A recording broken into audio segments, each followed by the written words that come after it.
غیبت اور چغل خوری۔ حضرت ابو ہریرہ رضی اللہ تعالیٰ عنہ سے روایت ہے کہ رسول اللہ صلی اللہ علیہ وآلہ وسلم نے ارشاد فرمایا، کیا تم جانتے ہو کہ غیبت کس کو کہتے ہیں؟ صحابہ رضی اللہ تعالیٰ عنہ نے عرض کیا، اللہ اور اس کے رسول ہی زیادہ جانتے ہیں۔ آپ صلی اللہ علیہ وآلہ وسلم نے ارشاد فرمایا، اپنے مسلمان بھائی کی غیر موجودگی میں اس کے بارے میں ایسی بات کہنا جو اسے ناگوار گزرے، بس یہی غیبت ہے۔ اسی نے عرض کیا، اگر میں اپنے بھائی کی کوئی ایسی برائی ذکر کروں جو وقتاً اس میں ہو تو کیا یہ بھی غیبت ہے؟ آپ صلی اللہ علیہ وآلہ وسلم نے ارشاد فرمایا، اگر وہ برائی جو تم بیان کر رہے ہو اس میں موجود رہے تو تم نے اس کی غیبت کی، اور اگر وہ برائی جو تم بیان کر رہے ہو اس میں موجود ہی نہ ہو تو پھر تم نے اس پر بہتان باندھا۔ حضرت عائشہ رضی اللہ تعالیٰ عنہ بیان کرتی ہیں کہ میں نے نبی کریم صلی اللہ علیہ وآلہ وسلم سے کہا، آپ صلی اللہ علیہ وآلہ وسلم کے لیے صفیہ زوج النبی کا یہی نقص کافی ہے،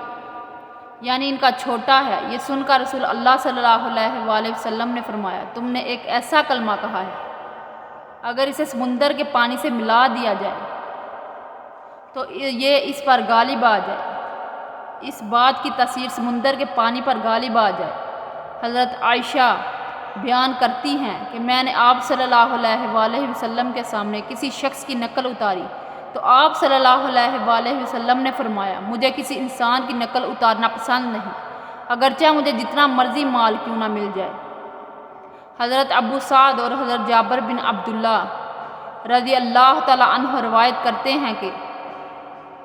رسول اللہ صلی اللہ علیہ وآلہ وسلم نے ارشاد فرمایا، غیبت کرنا زنا سے زیادہ برا ہے۔ صحابہ رضی اللہ تعالیٰ عنہ نے عرض کیا،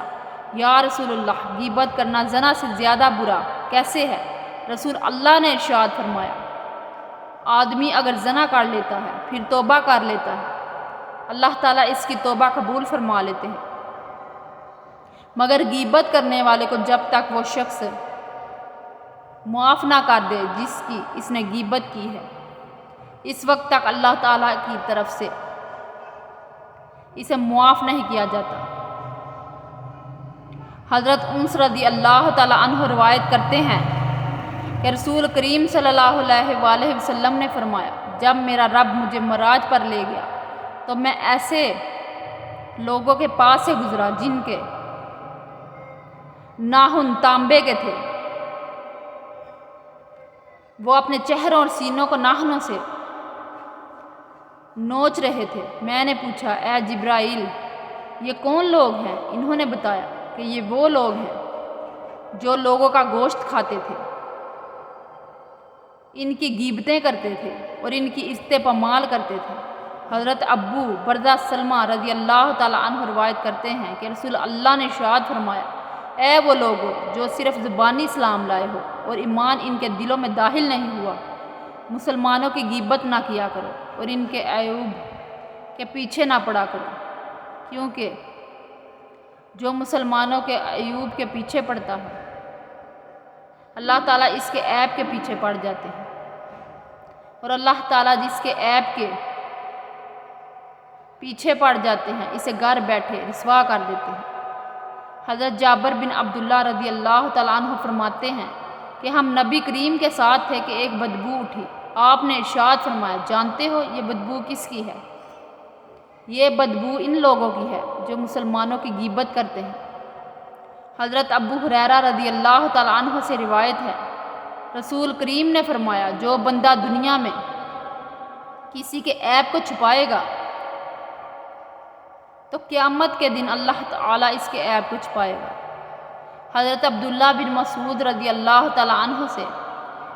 روایت ہے، رسول کریم صلی اللہ علیہ وآلہ وسلم نے فرمایا، کیا تم کو یہ نہ بتاؤں کہ کیا چیز صحت حرام ہے؟